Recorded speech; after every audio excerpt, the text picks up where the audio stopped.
So we're going to try and record both ways this time, see if it works.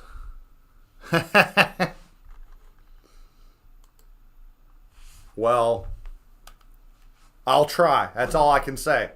Okay, welcome to Steel Design. Hopefully the audio and the video is coming through clearly. Let me know if there's any issues. Attendance grade should be up to date. Your first homework assignment's due today. The second homework assignment is assigned today.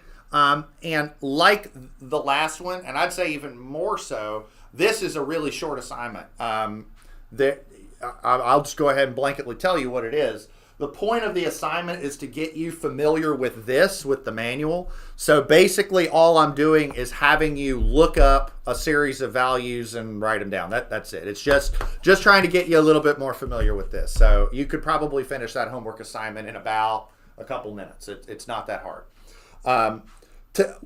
Speaking of, this is what I want to talk about today is the manual. I want to talk about the manual, and I want to talk about steel as a material, talk about some of the properties that you should be aware of, talk about the products that we use in commercial construction and heavy construction so that you're aware of what we're going to be dealing with for the rest of the semester. And then starting Wednesday, we're going to start digging into our first main topic, if you will, of the semester, which is designing members in tension.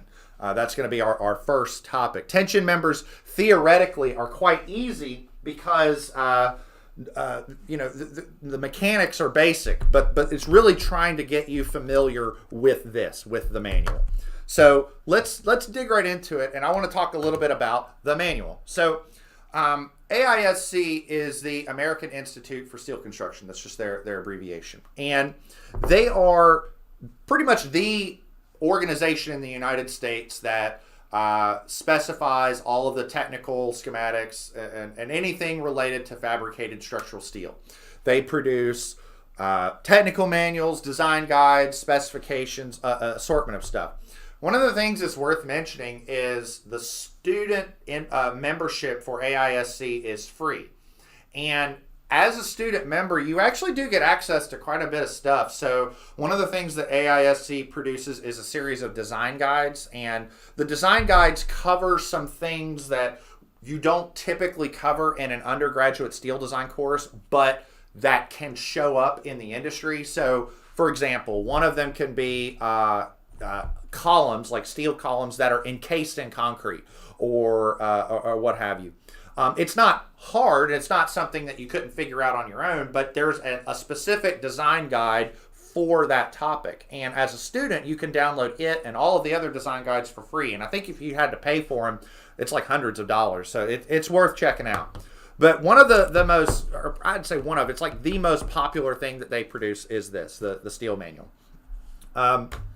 So let's talk about the manual and then its anatomy. So if you start opening the manual and you start going into the contents and whatnot, and I think I've mentioned this before, but you should see these sort of black and silver tabs, these insets into the pages. Each of those are where a given section of the manual begins. And there are 17 sections of the manual.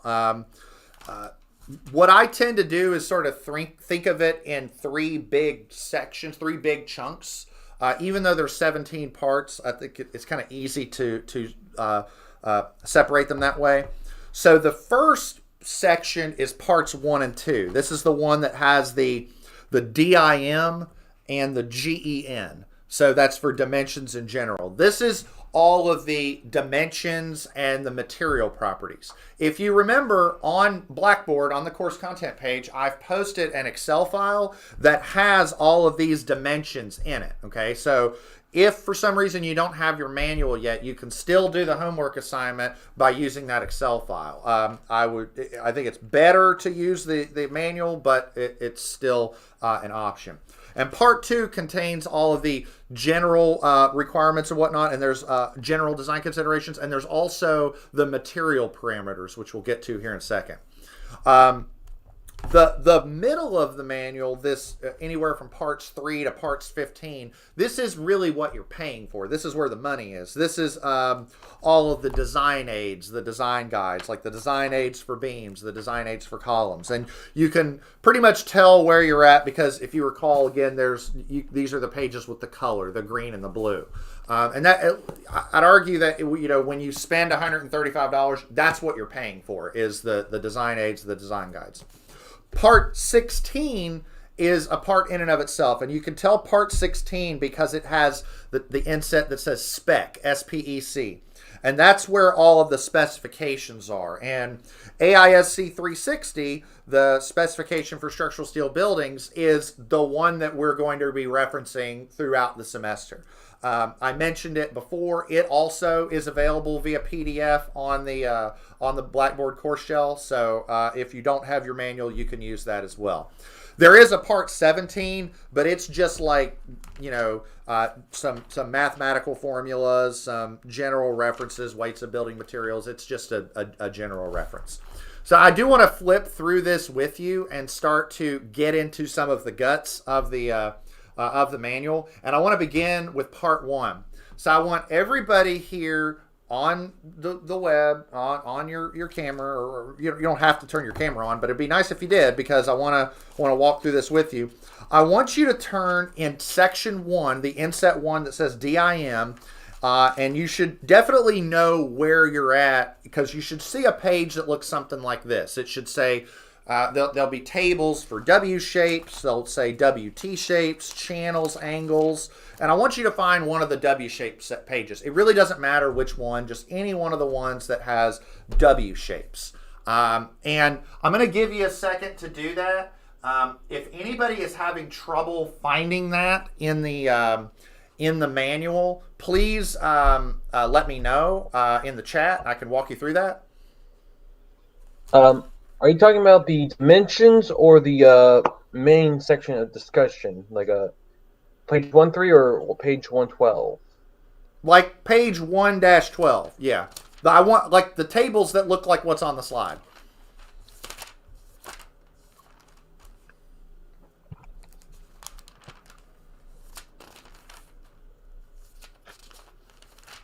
And there should be pages of them. Is anybody having trouble finding that in the manual? Again, it should be this earlier part in the manual.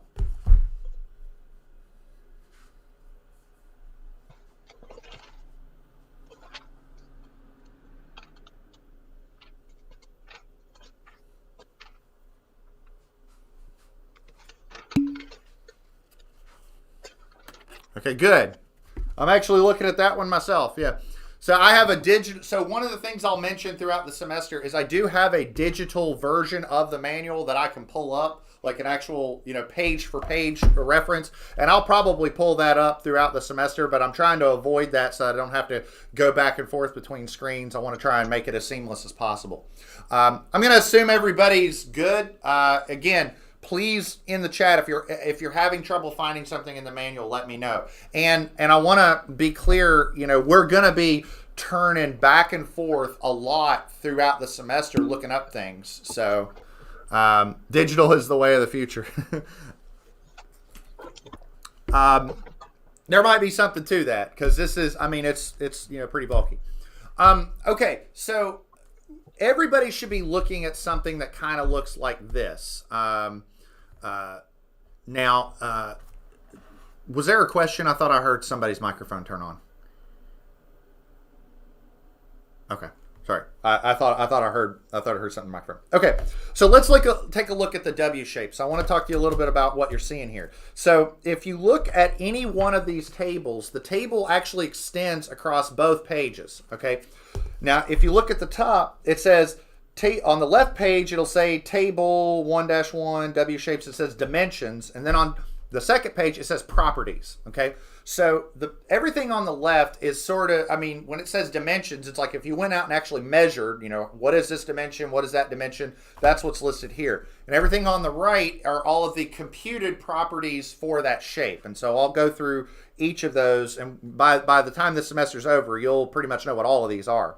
But just to go through some general advice, the first thing I would make sure that you pay attention to is this, okay? So in the top left corner, you'll see a little picture, okay? And so for the W shapes, it's no different. So for example, if I ask you what is the flange width, for example, and you're like, well, I know what the flange is, but I don't know what that symbol is. Well, look right here, okay? This is the flange, and I'll show you about some section anatomy here in a second. If I'm asking for this dimension right here, that dimension is shown as B sub F. So go to the table, look up B sub F, okay? And that's the dimension I'm looking for. So the schematics are really good for understanding what these values are. So don't just ignore them. And I know sometimes throughout the semester, it's easy to just look up a value and not pay attention to that. And sometimes if you don't know what a given value is, that's what these schematics are for. Now, one of the things that will probably irritate you a little bit when you're first starting to learn about this is, let's just take the section depth. Okay, so the section depth, the D value is from the tippy top to the very bottom, just how deep the section is. And you'll notice that there's two values. Okay, so I'm looking here at the slide on a W27 by 129, and the W27 by 129 lists the depth as either 27.6 inches or 27 5/8. So it's like, what's the deal? Why are there two values? Okay, the difference is that the two values are used for two different purposes. Okay, the decimal value is used for design, for the actual design calculations that we're going to be doing throughout this semester. The fractional value is used for detailing. So if I was breaking out AutoCAD or MicroStation, in order to just draw up some plans, I would just use the fractional values. And really, you know, one of the reasons for that is, you know, if I'm out on the construction site and I got a tape measure in my pocket, I'm going to tape it. And the fractional value is what I'm going to see when I tape it out in the site. Even though the decimal value is the more accurate value for design computations, the fractional value is there for drafting and drawings and things of that nature. So one of the first things I'm saying right now, and I know there's people in here who aren't going to do this, we use the decimal values in this class, and in design land, we use the decimal values for design. So don't ever use the fractional values, use the decimal values, because those are the ones that are used for computations, okay? Now, another thing to point out are the design aids, okay? And again, I've said this before, there's a lot of design aids and design charts that we're going to be using throughout the semester. I have here table 7-1. So one of the things I want to go through is how to find these aids. So if you notice, okay, let's just take table 7-1. Remember how I said there were 17 of those little, you know, parts of the manual? Go to the 7th tab. So, you know, I'm reading here on the side of the manual. So I've got dimension, that's 1, general, beam, column, tension, combined, and bolts. Bolts is number 7. So go to the 7th inset right here, and you can see as soon as you pull up that 7th inset, it says part 7, design for consideration, or design considerations for bolts, right on the top of the page. And then turn to, you know, through it, and you can see table 7-1. It's on page 7-22, and you're looking at the same thing that I'm looking at here on the screen. Okay, so the organization of the manual, if it says table 7-1, it's in the 7th part. If it's table 4-1, it's in the 4th part. So while we're here together, why don't everybody see if they can find this table? Okay, so I'll tell you it's 7-22, but you know, make sure that you can, you know, 1, 2, 3, 4, 5, 6, 7, pull, and then go to page 22. Because again, we're going to be doing that a lot, and I don't want that to be a barrier moving forward. Already found it. Good deal.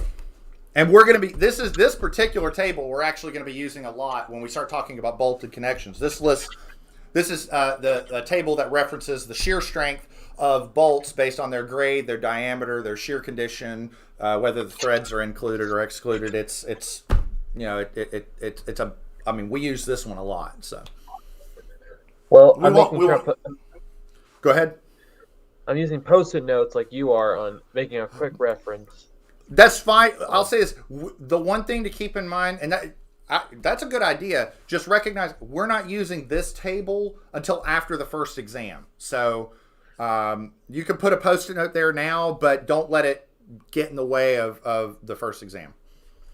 All right. Is everybody able? No, go ahead. It's more to just saying it's you saying this is the critical detail we're going to look at eventually, and I just let. Oh, that's fine. That's fine. I will definitely bring it up again when we will use it. Okay. Sorry. I won't let you. No. You're fine. You're fine. What I don't want is for you, like during an exam, to have 20 tabs when you only need 3, or it would just be it would make the exams more difficult. I want to make them as streamlined as possible. So, is everybody able to find this table? And this is just as an exercise to make sure that you understand how the manual works. One of the other things I will mention is we will spend a lot of time in part 16 of the manual, because 16 is the specification. So if you see a lot of references to page 16.1 dash whatever or what have you, that's where that is. Speaking of, let's talk about part 16. So I want to make sure that everybody is clear about part 16. So part 16 is the one that begins with SPEC, the spec. This is the governing document that we will use, particularly 16.1, because that's the 16.1 is the specification for steel buildings. There are 3 specifications in part 16. Part 16 has the 16.1, which is the big one. That's the one that we're going to be following throughout the semester. 16.2 has some additional provisions for bolts, and 16.3 is the code of standard practice for buildings and bridges. It's more on the just like the practice, the fabrication, what goes on drawings, and so on and so forth. Admittedly, we aren't really going to look at 16.3 very much as a class, but 16.1 a lot. We are going to use it a lot. Now, when you open 16.1, again, that's a really large, document. I mean, it's hundreds of pages, but you can tell you're in the right spot because each of the chapters are indicated by a letter. So there's like chapter A, chapter B, chapter C. Okay. So for instance, if you go to chapter E is design of members for compression, and it begins on 16.1-33. Okay. So I do want to make sure that everybody can find that. But also what I want to recognize is that there's the commentary. Okay. So the commentary are these pages that are lined with the gray lining on the side.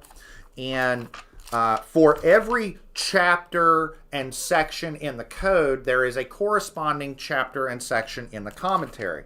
So you can similarly find chapter E in the commentary. And you can flip back and forth between the code and the commentary, and you can kind of see what's going on, because the code is outlining, like, this is what you shall do, and then the commentary is saying, here's why you're doing it.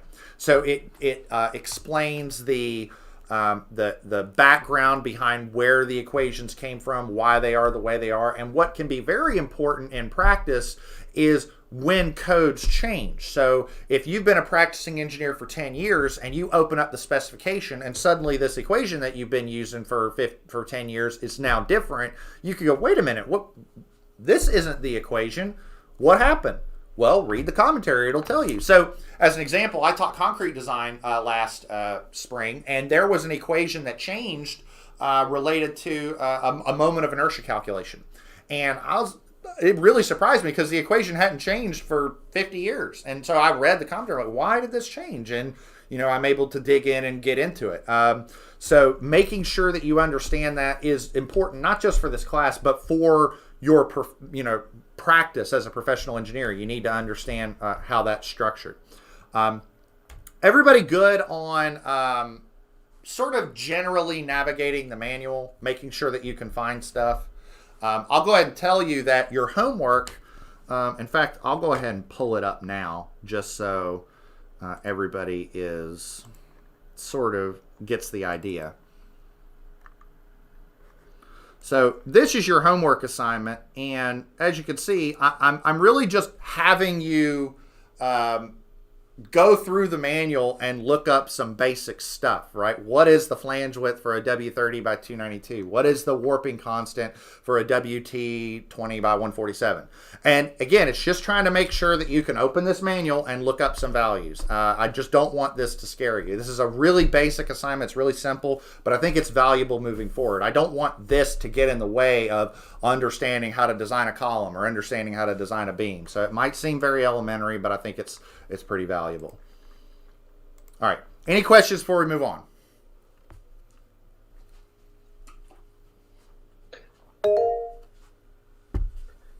Hold on. Yes. Just in the case of scenario where we can't find it in the section, do we go to the index to find the reference to it where it first mentions it? Because it depends on what you're talking about. The index is really only going to be valuable for like specification related questions. So if you're wanting to know where is that provision for welds, then you can look up welds in the index and it'll tell you. If you're trying to look up something for columns, but if you're trying to find the dimension, the radius of gyration about the z-axis for an L7 by 4 by 5/8, like that's going to be in the table, and that's pretty much it. Okay, because I like this. This is a very big book with a whole lot of details, so I wouldn't be surprised if it's very easy to miss something for what you're for the. Actually, I don't think that's the case. What I think is going to happen as the semester progresses. So first off, when we first start going into design land, we're not going to be using everything in the manual. We're only going to be using specific sections. What you'll find with the way the manual is organized is it's not like this,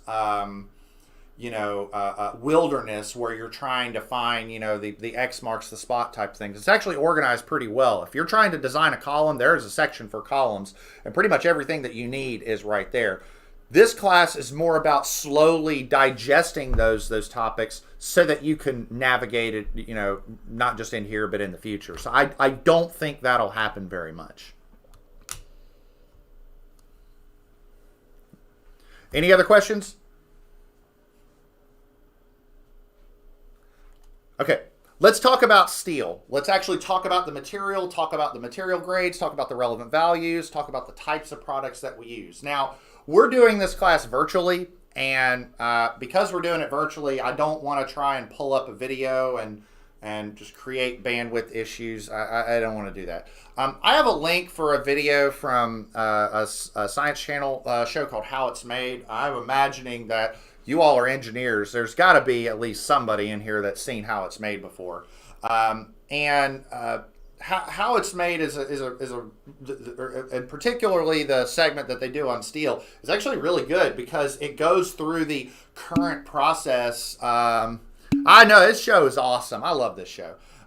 Engineers always like it, but they have a segment on the production of steel, and it's actually really good because it covers the modern methods by which steel is produced. Most of the steel that we use in the construction sector in the United States these days is not raw steel. It is actually produced from recycling old steel. Long story short, what we end up doing is we take scrap, old steel products, melt them down, and once we've got it molten and melted, we use a ladle metallurgy furnace to test the chemistry of the steel, ensure that the steel chemistry meets the specs of the grades that we're trying to produce. If not, we add some vanadium or nickel or whatever to get the chemistry where it needs to be, and then produce our products. And it's a really good, this video, it's only 5 minutes long, but it's a really good summary of the process that we use to produce steel. So I think it's worth a watch. And I've got these notes on Blackboard, and I think it's a good review. I do want to talk a little bit, though, also about the mechanics of steel. So this is a curve that you hopefully have seen before in, Engineering 216 and Dr. Nod's 321 class.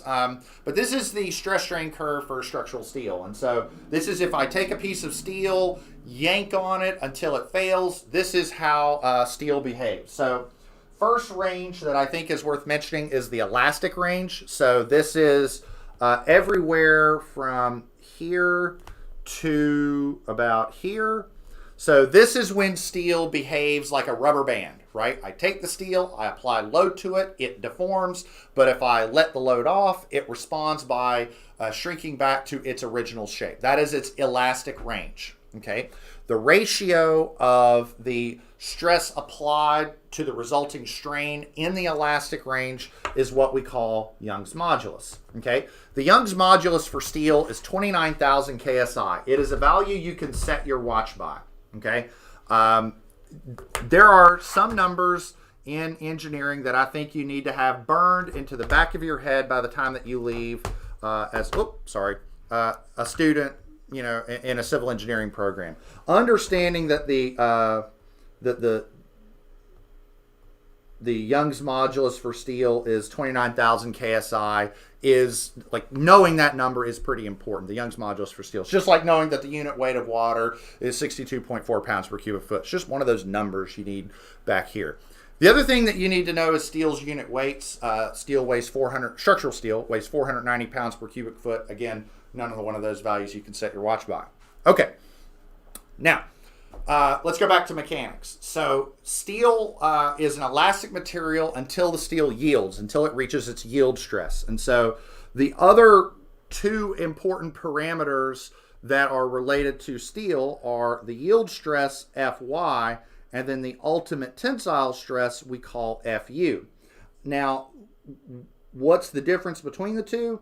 So Fy is when steel begins to experience, when it gets past that elastic range right here. And then Fu is the maximum engineering stress that the metal experiences before it begins to fracture. Okay, so if you took 321 with Dr. Nahn, you did the tensile specimen. So when you hit Fu, you start to experience the necking on the specimen, and then it snaps. That's the ultimate tensile stress. And then Fy is basically when the elastic range ends, and then that permanent deformation range begins. I don't want to get too far down the road of mechanics. I mean, we're going to cover a lot of this, directly and indirectly as the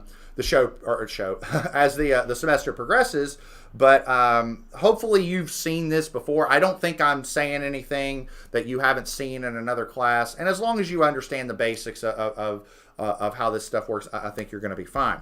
Now, E does not change from grade to grade. The Young's modulus for steel is the same for all grades of structural steel, and the unit weight is the same for all grades of structural steel.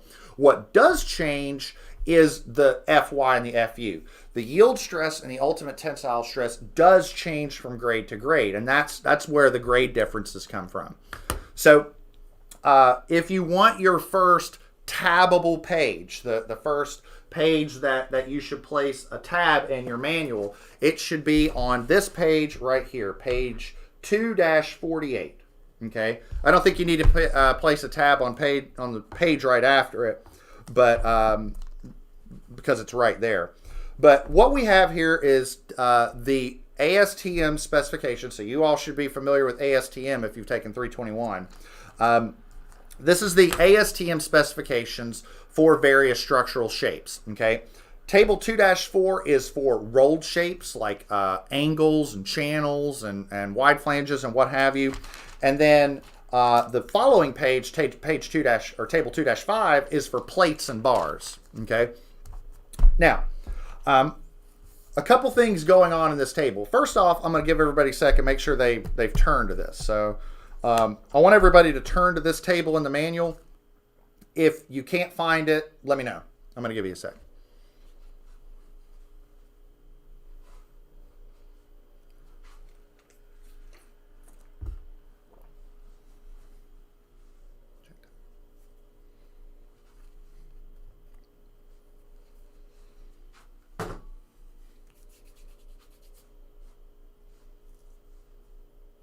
Okay, so I'm going to assume, what are rolled shapes? That is an excellent question. So I'll get into the specifics of what a rolled shape is here later on.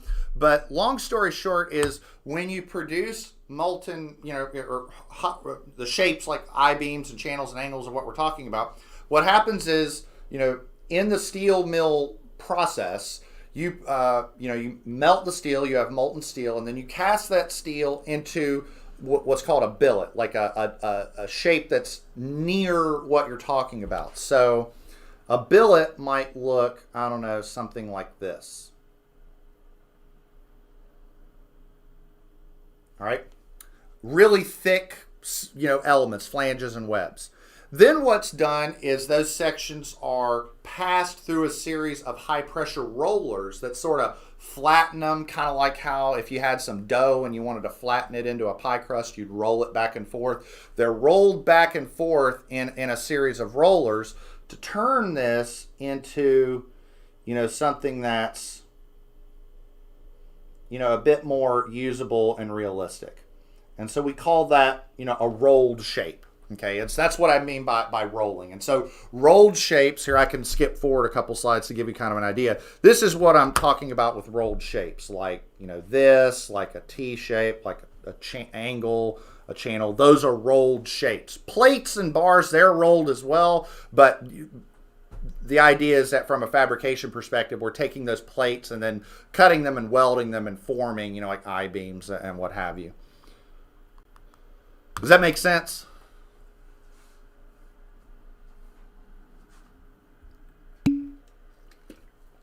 Good deal. Okay. So for each of these, yes, who said that? Yeah. So these rolled shapes, they're like the finished product, right? Like they wouldn't come out of the factory and we wouldn't use them if they weren't like rolled like this. Yeah, you could see. Yeah, that's a good way of looking at it. Now, let's take like a W shape. W shapes are going to be what we use quite a bit throughout the semester, and W shapes are arguably the most common type of rolled shape that we use. You probably are thinking of W shapes as like I-beams. We don't use the term I-beam anymore, but it's for our discussion purposes, it's kind of the same thing.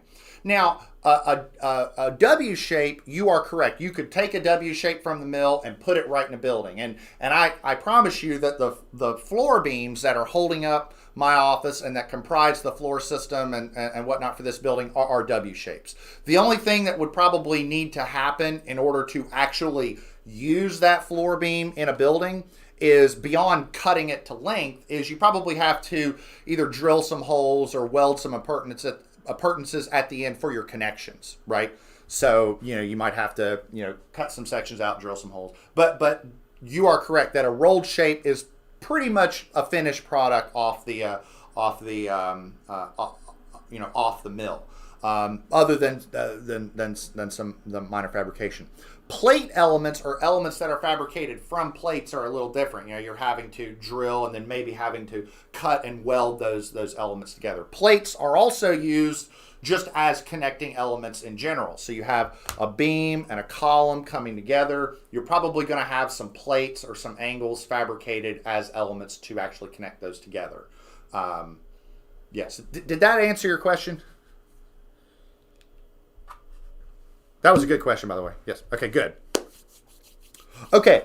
I want to illustrate a couple things going on in this table. First off, let's look at the grid, and this grid of white, gray, and black squares going on. So these are what are called, so the black squares correspond to what are called preferred material specifications. And the long story short there is, if I go to a steel supplier and I say, I want to buy a W10 by 49 or whatever, W30 by 90. If I look at W shapes are, their preferred material specification is A992 grade steel. So if I go to a supplier and buy a W 10 by 49, it will most likely be A992 grade steel. Other material specifications are available, but by and large, that's the one you're going to use. It's so much so that when we're in this class, unless it's otherwise stated, if I say it's a W10 by 49, just assume it's A992 grade steel. For angles like L shapes, for channels, the C shapes and the MC shapes and all that, you can assume A36, because that's, if you buy that from the supplier, that's probably what it's going to be. Some of the other ones are a little different. So like HPs are what we use for piles. So piles and foundations and whatnot. They're going to be A572 grade 50 and what have you. So this is where you can find those values. And then the other thing I want to point at is what you see on the left. So let's take a look at A36. So grade A36, that's the one on the top. We know that for A36, the yield stress, Fy, is 36 KSI. Okay. Now, the ultimate tensile stress, it does not give you a value. It gives you a range. It says between 58 and 80.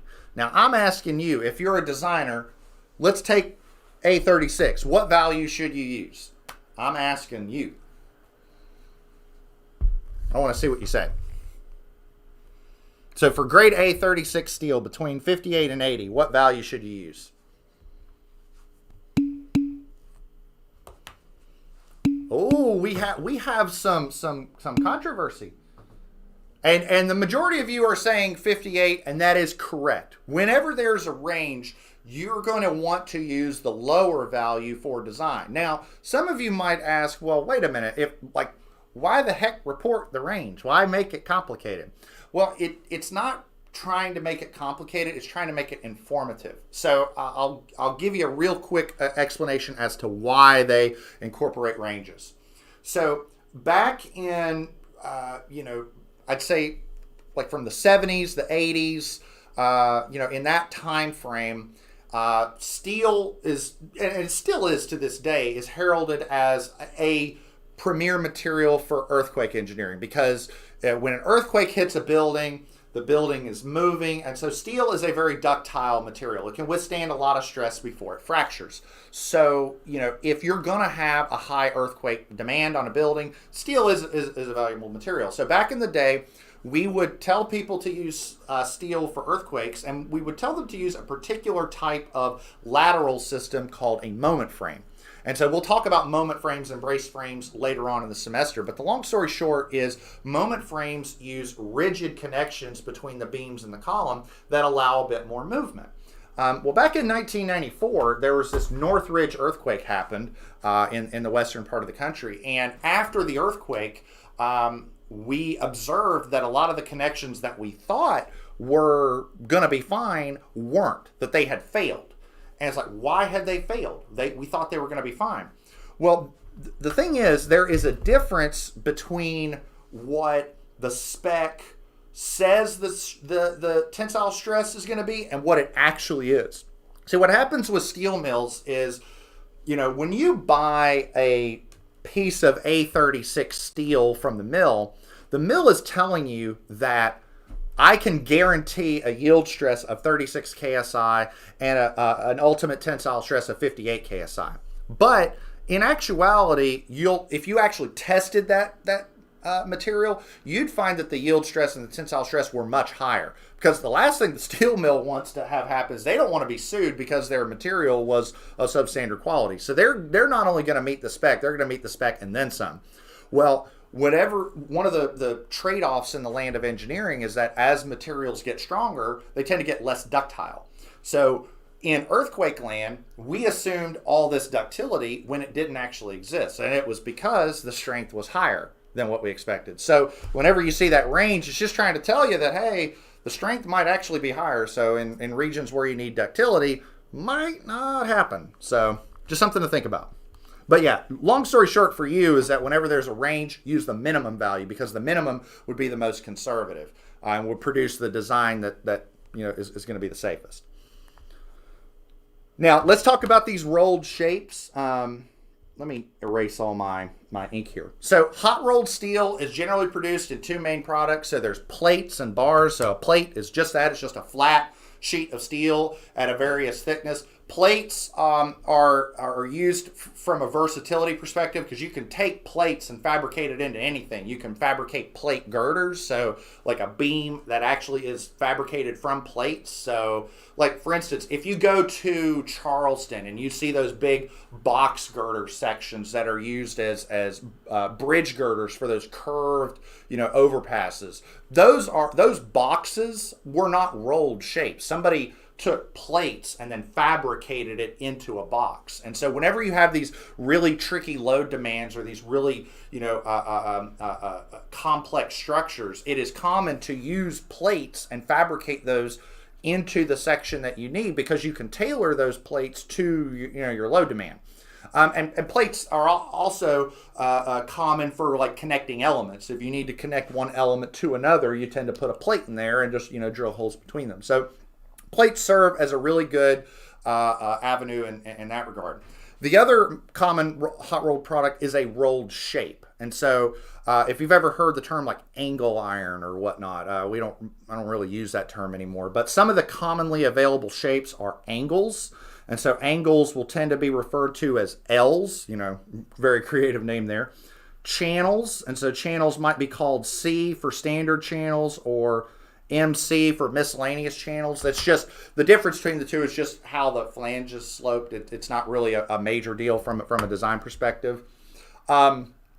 W shapes. So there are a series of quote unquote I-beams available in the manual. Back in the day, we had a set type of I-beam that we produced, but a lot of the research and the study into the mechanics and the behavior of steel suggested that there were different ways to roll and fabricate rolled shapes to better optimally use the material. And so we have a new suite of shapes that we use, and the most common is a W shape. And the reason we call it W shape is because W shape stands for wide flange. Okay, so just so everybody is aware from a terminology perspective, if you're ever looking at an I-beam, if you're ever looking at an I-beam, these parts right here are called the flanges, okay? And then this central part here is called the web. So if you ever hear me use the term flange and web, that's what I'm talking about.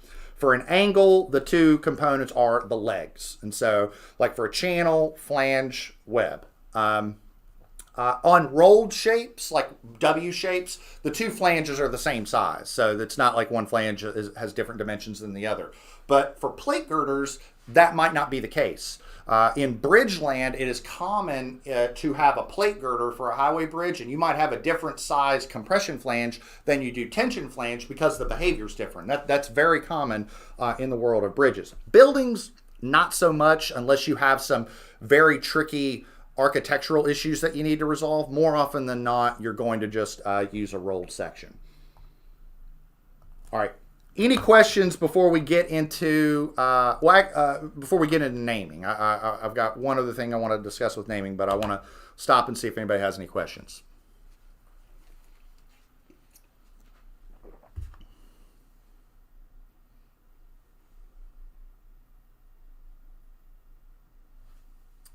Okay. All right. I do want to make sure that everybody understands the naming convention, because if you ever hear a term like W27 by 129, what does that even mean?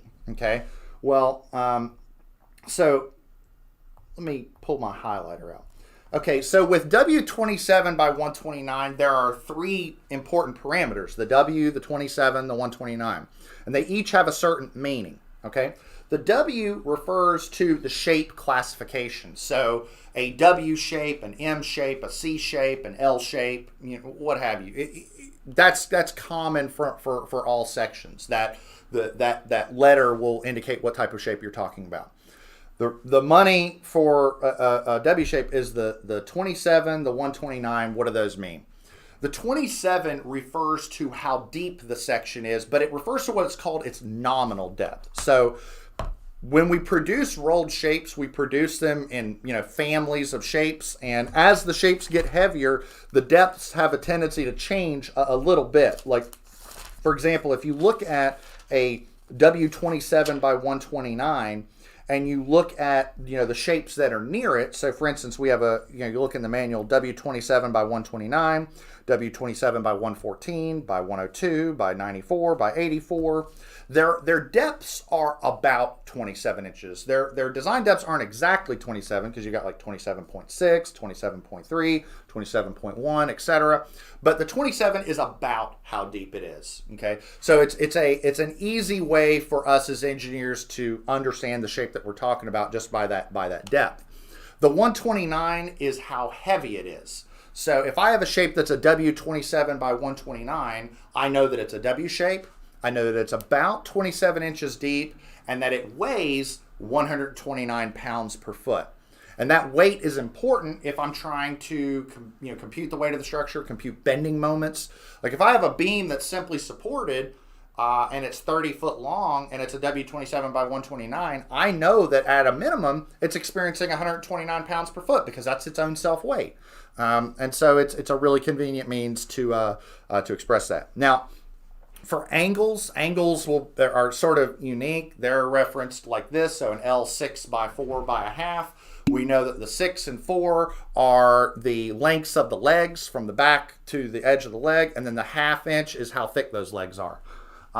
Is depth referring to the length of the web? But yeah, what I'll say is this. I'll say two things about that. So first off, dagnabbit. I'm sorry, I escaped. I didn't mean to do that.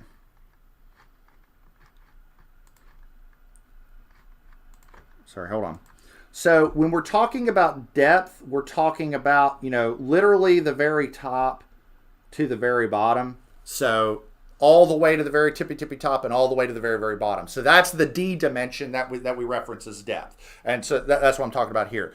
And the other thing I'll point out is, and you're almost making my point for me indirectly, is this right here.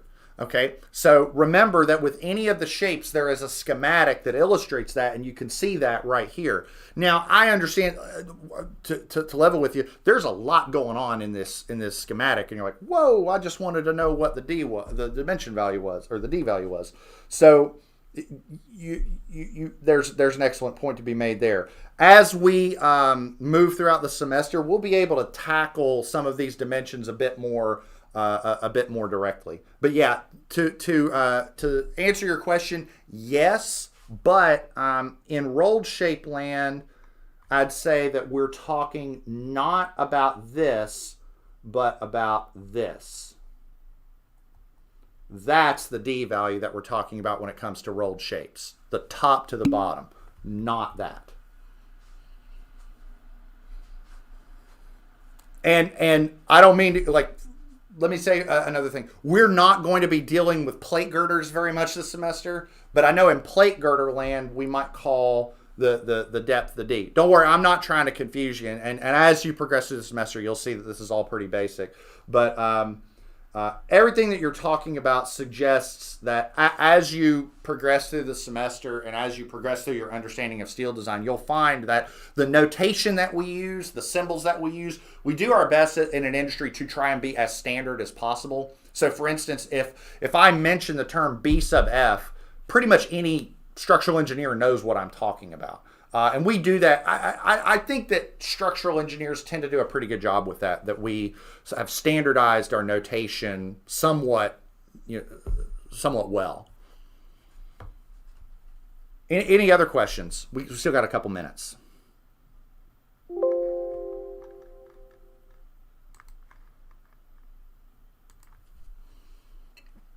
So just to sort of close it up as we close out the lecture for today, this is the homework assignment that you have. There are 10 questions that it's asking you just to find stuff in the manual. I don't think this would take you more than a few minutes, but it's meant to just get you familiar with this. Now on Wednesday, what we're going to do is we're actually going to get into our first element of design, which is tension members. So tension members, again, just take a piece of steel and yank on it. Just yank on it in tension. What is what is its capacity? Later on, we'll talk about bending and compression, but tension is usually where we start because the mechanics are very easy. They're not, it's sigma equals P over A, but there's a lot of code provision stuff. It's a great way of getting your feet wet and getting started in the world of steel design. If there aren't any other questions, I'm going to go ahead and call it. But I'll ask one last time.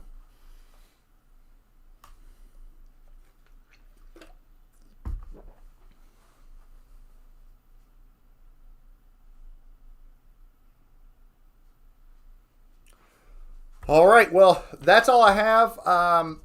Oh, hey, I do have one very minor item to bring up, and this kind of thought of it. I keep this in my manual, and it's used as like a line to like a bookmark so that I can read the tables. It's kind of good to have something like this with you, sort of like as a little bookmark. All right, that's all I have, everybody. I will see you all on Wednesday. You all have a wonderful rest of your week.